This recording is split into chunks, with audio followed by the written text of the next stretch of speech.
Welcome to மைதிலிஸ் kitchen. இன்றைக்கி ஸ்ரீரங்கம் ஜீரா எப்படி பண்ணுறதுன்னு பார்க்கலாம் வாங்க. இன்றைக்கி ஸ்ரீரங்கம் ஜீரா பண்ணலாம், எப்படி பண்ணுறதுன்னு பார்க்கலாம் வாங்க. அதுக்கான பொருட்களாக இருக்குது, வாங்க பார்க்கலாம். ஒரு கப்பு ரவா வச்சுருக்கேன், ஒரு கப்பு கல்கண்டு வச்சுருக்கேன், 3/4 கப்பு வெல்லம் சீவி வச்சுருக்கேன், முந்திரி பருப்பு ஒரு 10 முந்திரி திராட்சை வச்சுருக்கேன், ஒரு சிட்டிக்கை ஏலக்காய் அப்படி வச்சுருக்கேன், தேவையான அளவு நெய். சிம்பிள் தான், இதை எப்படி பண்ணுறதுன்னு பார்க்கலாம் வாங்க. அடுப்பு பற்ற வச்சு இலுப்பச்சட்டி வச்சுருக்கேன், சூடு ஏறட்டும். இது பாருங்கள், இந்த பக்கம் ஜலம் போட்டிருக்கேன், 2 டம்ளர் ஜலம் போட்டிருக்கேன், நல்லா சூடு ஏறட்டாங்க. நான் 100 நெய் தான் வச்சுட்டுருக்கேன், நீங்கள் எவ்வளோ வேணுமோ அவ்வளோ தக்கன நெய் ஊற்றினா நல்லா இருக்கும். நான் எல்லா நெய்யும் இதிலே ஊற்றிடுறேன். இப்போ அதிலே முந்திரி திராட்சையை வறுத்துக்கலாம். இப்போ முந்திரி பருப்பு போடுவேன்,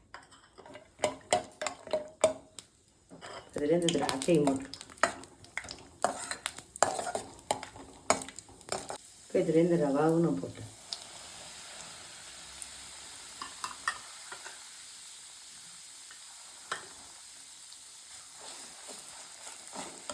இப்போ ரவா நல்லா வறுத்துக்கலாம்.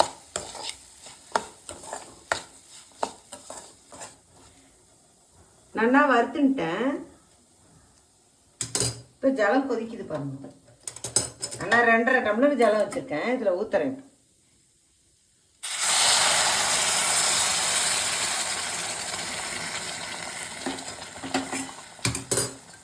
பார்த்துட்டு தேவையான இது நல்லா இருக்கும். பண்ணி பார்த்துட்டு எல்லோரும் கமெண்ட்டில் சொல்லுங்கள் எப்படி இருக்குன்னு. சூப்பராக இருக்குங்க. 2 நிமிஷம் மூடி வைக்கணும். இப்போ நம்ம பார்க்கலாம், திறந்து பார்க்கலாம். நல்லா வெந்துருக்கு. அந்த கல்கண்டு வச்சுருந்தேன், அதையும் போட்டு இதில் 3/4 கப்பு கல்கண்டு போட்டிருக்கேன். 3/4 கப்பு வெல்லம், கொஞ்சம் கரையிட்டும்.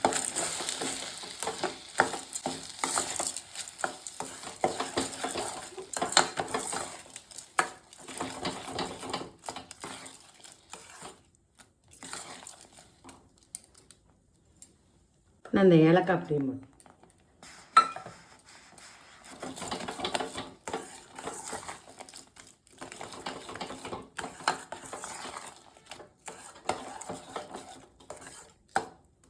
கொஞ்ச நேரம் கல்கண்டு கரையட்டும். நல்லா கரைஞ்சிடுத்து. 1 ஸ்பூன் மேலாப்பில் நெய் மட்டும் 1 ஸ்பூன் ஊற்றிக்கணும், இறக்கும் போது. அவ்வளோதான். இது நல்லா ஜோராக இருக்கும். எல்லோரும் பண்ணி பாருங்க. பாருங்கள், அடுப்பு அணைச்சிடு. இப்போ ஸ்ரீரங்கம் ஜீரா ரெடி. இதை பாருங்க, ஜோராக இருக்கும். எல்லோரும் பண்ணி பார்த்துட்டு சொல்லுங்க கமெண்ட்டில்.